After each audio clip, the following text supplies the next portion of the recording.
Tuesday morning காலையில் ஒரு 4 o'clockலாம் day start ஆகிட்டு ஹஸ்பண்ட்க்கு வந்து 4 to 1 o'clock வரைக்கும் ஷிஃப்ட் டைம். அவங்க கூட சேர்ந்து நானுமே எழுந்திரிச்சிட்டேன். ஃபஸ்ட்டு காஃபி போட்டு ஹஸ்பண்ட்க்கு கொடுத்துட்டேன். முதல் நாளே வந்து ராஜ்மா ஊற வச்சுருந்தேன். ராஜ்மா கிரேவி இன்னும் சப்பாத்தி தான்.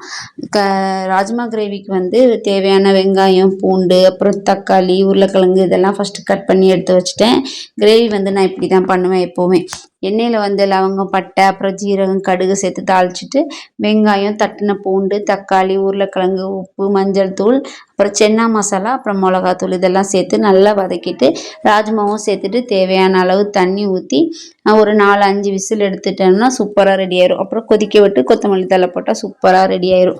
கோதுமை மாவு வந்து எப்போவுமே ரேஷனில் வாங்குற கோதுமையை நல்லா கழுவி காய வச்சு அதை தான் மில்லில் எடுத்து அரைச்சிட்டு வருவேன். ஒன்றுமே இல்லை, ஜாஸ்தியெல்லாம் பிசைய வேண்டாம். சும்மா உப்பு எண்ணெய் போட்டு நல்லா பிசைஞ்சு சைடில் எடுத்து வச்சிட்டோம்னு வச்சுக்கோங்களேன். ஒரு அரை மணி நேரம் ஊறினாலே போதும் மாவு. அவ்வளோ சாஃப்டாக உப்பி வரும் சப்பாத்தி, சூப்பராக இருக்கும். சைட் பை சைடில் கோவைக்காய் பொரியலும் வச்சுட்டு பருப்புமே வேக வச்சுருந்தேன். அப்புறம் ஹஸ்பண்ட்க்கு வந்து நல்ல சப்பாத்தி, அதுவும் லேயருக்கு வந்து அந்த எண்ணெய் வச்சு ஸ்டஃப் பண்ணி பண்ணோம்னா சூப்பராக வரும் சப்பாத்தி. அவ்வளோ சாஃப்டாக இருக்கும். ரேஷன் கடை சப்பாத்தி, இந்த ரேஷன் கடை மாவில் பண்ண மாதிரியே இருக்காது, அவ்வளோ சூப்பராக இருக்கும். ஹஸ்பண்ட்க்கு சாப்பிட கொடுத்துட்டு அப்புறம் வெளியில் போய் கோலமும் சிம்பிளாக போட்டு விட்டுட்டு வந்துட்டேன். தொளிக்கிற வேலை கிடையாது, யாருக்குன்னே ஈரமாக தான் இருந்துச்சு. கோலம் மட்டும் போட்டுட்டு வந்தோடனே சாம்பாரும் வச்சு பசங்களுக்கு வந்து கோவைக்காய் பொரியல் எல்லாம் சேர்த்து கொடுத்து விட்டாச்சு. அவ்வளோதான், பாய்.